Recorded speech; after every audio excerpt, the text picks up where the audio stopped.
Hi everyone, this is Oshal with the Learn Motive, and today I'm back with another video on the topic Exila and its contents.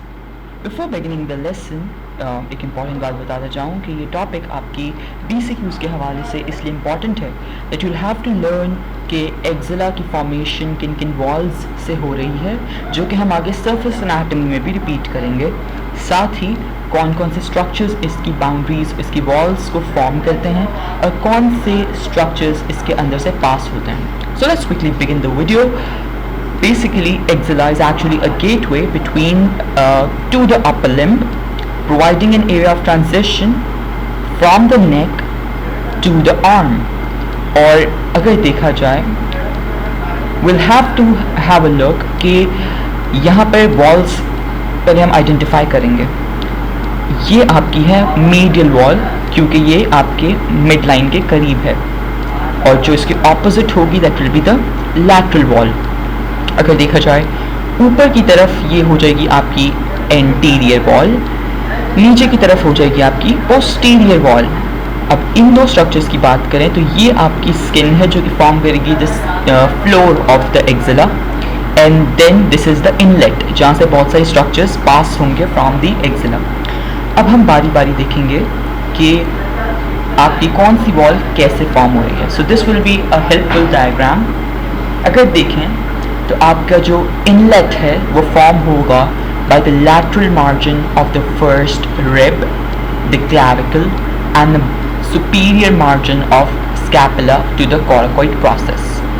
Clavicle, lateral margin of first rib and the superior margin of the coracoid process. देखा जाए inlet को देखें तो it is oriented in an horizontal plane, and ऊपर से देखें it will be somewhat triangular. It is formed by only the bony margins. We don't have any muscles here. और साथ ही एक important चीज़ जो हमें आगे समझनी है वो है, चलिए वो आपको आर्टरी और वेन में समझाएंगे। इसी तरह से अगर इसकी एंटीरियर वॉल की बात करी जाए तो एंटीरियर वॉल में आपके जितने भी मसल्स होंगे वो मसल्स होंगे जो आपकी पेक्टोरल रीजन में होते हैं, जैसे कि pectoralis major, pectoralis minor, subclavius muscle and clavipectoral fascia. ये तीनों हमने पेक्टोरल रीजन की वीडियो में डिस्कस किए थे। अगर हम पोस्टीरियर वॉल की बात करें तो पोस्टीरियर वॉल के जो मसल्स हैं जो कि subscapularis, teres major, latissimus dorsi and long head of triceps brachii muscle, ये चारों जो हैं हमने पोस्टीरियर स्कैपुलर रीजन में डिस्कस किए थे। इसी तरह मीडियल वॉल की बात की जाए तो will first talk about the upper thoracic wall. अगर अपर thoracic wall को देखें इधर, this is your upper thoracic wall and how it is formed. It is formed by the ribs and the related intercostal tissues. It is between the intercostal muscles. Okay? और साथ ही देखा जाए दूसरा muscle वो है serratus anterior muscle, जिसे हमने अपनी पेक्टोरल रीजन की वीडियो में डिस्कस किया था। इसी तरह एक और स्ट्रक्चर यहाँ से पास होता है जिसे हम कहते हैं, जो कि मीडियल वॉल में से पास होता है, लेट मी शो यू, उसे हम कहते हैं इंटरकॉस्टोब्रेकियल नर्व। ये रही, as the name suggests it's gonna be between the costal cartilages and will be entering into the brachium that is arm. So ये नर्व है इंटरकॉस्टोब्रेकियल नर्व, और ये बेसिकली वो एक मेजर स्ट्रक्चर है जो कि पास करता है directly from the medial wall into the axilla. तो ये हमने मेजर वॉल्स जो पहले डिस्कस कर ली ये वो थी। Now coming back to the diagram, अब हम देखेंगे lateral wall को। We'll have a look at the floor and the structures that pass through that. तो पहले हम देखेंगे lateral wall को। Alright, तो अगर हम lateral wall को देखें तो आपकी जो lateral wall है, it is actually narrow and formed entirely by the intertubercular sulcus of the humerus. जो आपका pectoralis major muscle है यहाँ पर कौन कौन से मसल्स आकर अटैच होंगे? It will be the mnemonic, I told you, lady between two majors, like first major is gonna be pectoralis major, the second lady is gonna be latissimus dorsi muscle, and third major is the teres major. So ये तीनों आके articulate होंगे to the intertubercular sulcus of the humerus. इस तरह से इसको याद किया जाता है। अब देखा जाए हम फ्लोर पे आएँ तो how the floor is formed. अच्छा, इसी तरह इसमें कुछ स्पेसेस फॉर्म होती हैं और उन स्पेसेस से कुछ स्ट्रक्चर्स पास होते हैं। तो इस पे मैंने एक सेपरेट वीडियो बनाई थी, that was gateways to the scapular region. You can have a look at that and it is very important video. इसी तरह से अगर ये रही, I told you that in the separate video. इसी तरह से अगर हम फ्लोर की बात करें तो आपका फ्लोर यहाँ पर होगा। अब floor is actually formed by the fascia, just a moment, by the fascia and a dome of skin.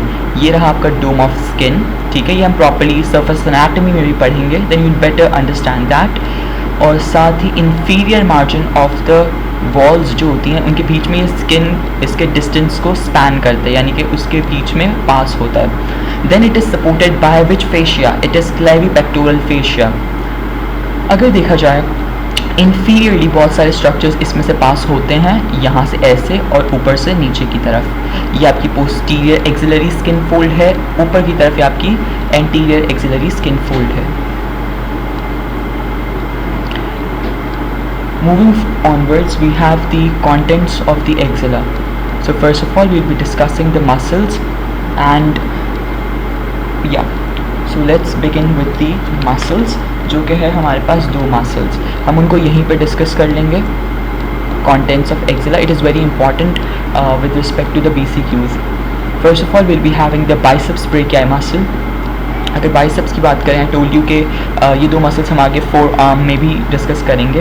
तो बाइसेप्स के यानी कि दो हेड होंगे, this is gonna be the short head और this is gonna be the long head. इन origin इनके separately होते हैं। शॉर्ट हेड देखें अटैच्ड है किससे, स्कैपुला से, और स्कैपुला के किस पार्ट से, to the apex of the coracoid process. इसी तरह अगर हम लॉन्ग हेड की बात करें तो लॉन्ग हेड होता है from the supraglenoid tubercle of the scapula, exactly. So अगर इसकी इंसर्शन की बात करें तो ये as a common tendon insert करता है to the radial tuberosity of the forearm, ठीक है। इसी तरह इसके फंक्शन की बात करें तो जितने भी मसल्स आपके आर्म के आगे की तरफ होंगे, they will be powerful flexor muscles, और उसके अलावा वो सुपनेशन में भी हेल्प करेंगे। अगर आप नॉर्मल एनाटॉमिकल पोजीशन में खड़े हो तो आपका आर्म सुपनेटेड होता है, ठीक है। और उसके अलावा ये जो लॉन्ग हेड है ये आपके ह्यूमरस पे जो ग्लीनोह्यूमरल जॉइंट है इसकी अपवर्ड मूवमेंट को रिस्ट्रिक्ट करता है। So that was about the biceps brachii muscle. अगर हम कोरिकोब्रेकियालिस की बात करें तो ये एक छोटा सा मसल जो इसके नीचे है, ये कोरिकोब्रेकियालिस मसल। अगर इसकी ओरिजिन की बात करें, ये भी एपिक्स ऑफ कोराकोइड प्रोसेस से ओरिजिनेट होगा। अगर इसकी इंसर्शन की बात करें तो जिन्होंने ह्यूमरस की वीडियो देखी उनको पता है कि कोरिकोब्रेकियालिस ह्यूमरस के मीडियल एस्पेक्ट पर जाकर इंसर्ट करता है। अब क्योंकि ये मसल इधर से स्टार्ट हो रहा है ओरिजिनेट करना, तो इसका काम बेसिकली जो होगा फ्लेक्शन का वो होगा ग्लीनोह्यूमरल जॉइंट की तरफ। लेकिन जो आपका बाइसेप्स ब्रेक है वो उसके कॉन्ट्ररी है, उसकी फ्लेक्शन का काम होता है आपकी एल्बो जॉइंट की तरफ। और इन दोनों मसल्स की जो इनोवेशन है वो सेम होगी, that will be musculocutaneous nerve. In the next video will be discussing the brachial plexus, तो उसमें आपको ये बेहतर तौर पर समझ आएगा। अगर हम अब बात करें अगले दो मेजर स्ट्रक्चर्स की, तो वो हो जाएंगे आपकी axillary artery. Axillary artery basically आपको जो चीज़ बतानी थी वो ये है कि आपकी आर्टरीज हार्ट से कॉमनली ओरिजिनेट होती हैं, वो जिस रीजन में जाएंगी उनका नाम हम उस तरह से रखेंगे।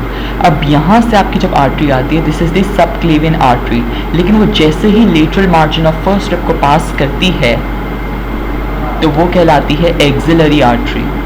और एक्सिलरी आर्टरी जैसे ही पास करती है lower border of teres major को, तो वो बन जाती है ब्रेकियल आर्टरी। ये बहुत इंपॉर्टेंट पॉइंट है जो कि आगे रिपीट भी होगा, but you have to learn it for the PCQs, ठीक है।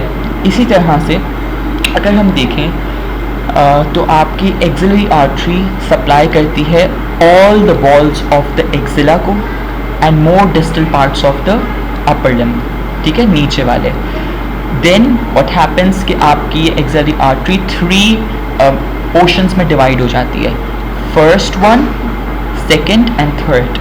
फर्स्ट जो होती है ये आपकी पेक्टोरलिस माइनर से प्रॉक्सिमल होती है ऊपर, second is posterior to that and third is distal to that. अब ये जो तीनों हैं इनमें से कुछ ब्रांचेस निकलती हैं, ऑल टुगेदर इस पूरे पोर्शन से 6 ब्रांचेस निकलती हैं. The first branch that originates from the first part is the superior thoracic artery, जो कि थोरैसिक से ऊपर है. Then there are 2 branches that originate from the second part. तो कौन कौन सी होंगी? It will be thoraco acromial, यानी कि जिसको हम एक्रोमियोथोरैसिक भी कह सकते हैं, एंड लेटरल थोरैसिक आर्टरी. और 3 निकलती हैं आपके थर्ड पार्ट से, जिनमें से एक होती है सब स्कैपुलर आर्टरी, एक होती है एंटीरियर सर्कमफ्लेक्स ह्यूमरल आर्टरी और एक होती है पोस्टीरियर सर्कमफ्लेक्स ह्यूमरल आर्टरी. ठीक है, अब ये 6 ब्रांचेस हैं and they are important to remember with respect to the PCQs. अब इनको एक हम निमोनिक से याद कर सकते हैं. So that can be SALSAP, SALSAP. S stands for superior thoracic artery, A stands for acromiothoracic artery, L stands for lateral thoracic artery, S stands for subscapular artery, A stands for anterior circumflex humeral artery and P stands for posterior circumflex humeral artery.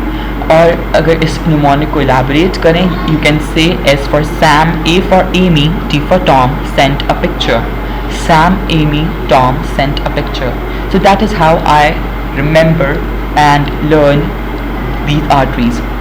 अगर हम बात करें इस description की कि ये कैसे arise होती हैं, तो आप देख सकते हैं ये स्ट्रक्चर्स यहाँ पर इस तरह से अराइज होंगे, बट इनकी जो डिस्क्रिप्शन है वो आप सेपरेटली पढ़ सकते हैं and you will better understand that ऐसे कि जब आप डिफरेंट रीजन्स को स्टडी करेंगे.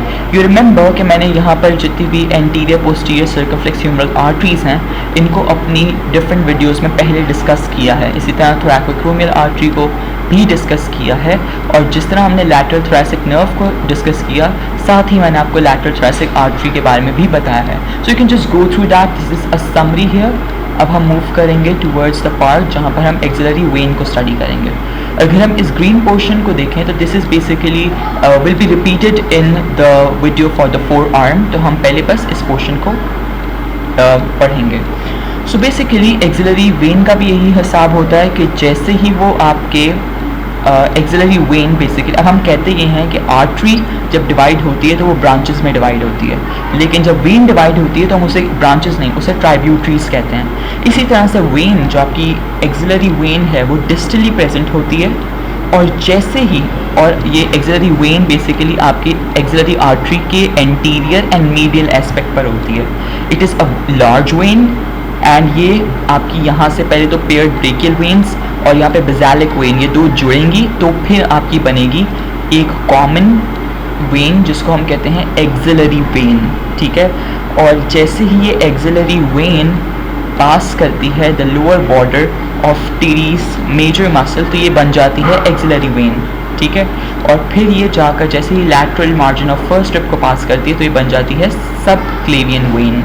तो यही हिसाब है आपका एक्सिलरी वेन का भी. इसके अलावा अगर हम बात करें डिफरेंट कंटेंट्स की, तो पहले तो आपके 2 मसल्स आ गए. Then I told you about the arteries and the veins. Nerves की बात करें तो सबसे प्रोमिनेंटली आपकी आ जाती है long thoracic nerve and second आपकी आ जाती है कोरिकोब्रेकियालिस नर्व. ठीक है, उसके अलावा आपकी एक्सिलरी लिम्फ नोड्स यहाँ से पास होते हैं, जो कि हम एक सेपरेट लिम्फैटिक्स की वीडियो में डिस्कस करेंगे, और आपकी एक्सिलरी टेल ऑफ ब्रेस्ट जिसको हम डिस्कस करते हैं आपकी ब्रेस्ट की वीडियो में. ठीक है, so that was about the axilla. And now let's have a quick look at the clinicals. इसमें सबसे इम्पॉर्टेंट आपका जो क्लिनिकल है वो ये वाला है. अगर हम ब्लड सप्लाई की बात करें, अगर इसकी इमेजिंग की बात करें, तो आपकी किडनी फेलियर में बेसिकली जब आपकी ब्लड सप्लाई को देखना होता है तो अल्ट्रासाउंड्स के थ्रू हम आपके जो भी वैस्कुलर कॉम्प्रोमाइज़ होता है यहाँ पे, उसको यहाँ पर इसकी ब्लड इमेजिंग करते हैं. And this paragraph is related to the lower limb. अगर हम बात करें ट्रॉमास की जो आपकी आर्टरीज़ पे हो सकते हैं, तो बेसिकली ये होता है कि आपकी ये जो आर्टरीज़ होती हैं ये बहुत सबकुटेनियसली प्रेजेंट होती हैं और रिलेटिवली फिक्स्ड होती हैं, तो वहाँ पर ज़्यादा चांस होता है ट्रॉमा का. अगर सबक्लेवियन आर्टरी की बात करें तो बेसिकली एक फिक्स पोजीशन में होती है, और अगर आपकी फर्स्ट रिब फ्रैक्चर हो जाए तो आपका डिस्टल पार्ट होता है जो होता है सबक्लेवियन आर्टरी का, और first part of axillary artery वो कॉम्प्रोमाइज़ हो जाएगा. और जितने भी वहाँ पर एनास्टोमोटिक कनेक्शंस होंगे वो भी कॉम्प्रोमाइज़ होंगे, ठीक है। इस वजह से आपका वहाँ इस लोअर पार्ट में इस्कीमिया हो सकता है, क्योंकि आपकी वेसल ट्रांसेक्ट कर जाएगी, यानी कि कट जाएगी, टूट जाएगी, तो उस वजह से पुअर ब्लड सप्लाई होगी to that organ and to the upper limb. Human head का मैंने आपको बताया था कि ये मोस्ट प्रॉबेबली ये एंटीरियरली डिसलोकेट होता है। तो जब ये एंटीरियरली डिसलोकेट होगा तो ऑब्वियसली आपकी जो वेसल होगी वो ऑक्लूड हो जाएगी, यानी कि ब्लॉक हो जाएगी, वहाँ पर इस्कीमिया हो जाएगा और फिर हमें उसको सर्जिकली रिकन्स्ट्रक्ट करना पड़ेगा ताकि जो आपकी ये जो पूरा फंक्शन है वो पेन फ्री हो सके, ठीक है। और इससे आपका ब्रेकियल प्लेक्सस भी अफेक्ट हो सकता है, that will be discussing in the next video. अगर हम सब क्लेवियन या एक्सिलरी वेनस एक्सेस की बात करें तो बेसिकली इस पूरे टॉपिक में ये है कि जब हमें कैथेटराइजेशन करनी होती है तो हम इन वेन्स को देखते हैं। ये बहुत प्रोमिनेंट वेन्स होती हैं and it's a very straight forward technique. ये आपको जो सब क्लेवियन रूट होता है या जो जगुलर रूट यानी कि जैसे हम शहरक कहते हैं, आपके नेक के पास होते हैं, ये मोस्टली क्लिनिशियंस इसको यूज़ करते हैं फॉर द कैथेटराइजेशन। अगर हम बात करें इस रूट की तो अगर हम लॉन्ग टर्म वेनस एक्सेस चाहते हैं तो हम उसको फिर कहते हैं कि दैट्स अ हिकमैन लाइंस। अगर शॉर्टर टर्म एक्सेस हो तो फिर हम उसे उसके वहाँ पर मल्टीपल ल्यूमेन के कैथेटर्स को जो है इंसर्ट करते हैं इन द ICU। जो सब क्लेवियन वेन या एक्सिलरी वेन है ये हमारे पेस मेकर वायर्स लगाने के लिए एक प्रेफर्ड साइट होती है, लेकिन इसकी कुछ कॉम्प्लिकेशंस भी होती हैं। उसकी कॉम्प्लिकेशंस यहाँ पर है कि जैसे हमारा मसल जो वहाँ पे मौजूद है वो कॉन्ट्रैक्ट और रिलैक्स करेगा तो इस वायर के अंदर ना किंक्स पड़ जाएंगे, यानी कि ये टेढ़ी मेढ़ी हो जाएगी, तो उस वजह से ना आपकी उस मसल में फटीग हो सकती है and further it can lead to the related fracture. और एक fractured pacemaker wire can cause or any rupture in the chemotherapy catheter can have severe consequences for that patient who is undergoing that catheterization or the chemotherapy. So that was about it, and if you'll be having any questions you can just drop them down in the comment section. I'll be providing you with my email address in the description box as well as the mnemonic so that you can just email me for the handwritten notes that I've made from Grey's Anatomy for students, and you have to subscribe the video, like the video, and thank you so much for watching the video. Until next time, have a great day. Bye bye.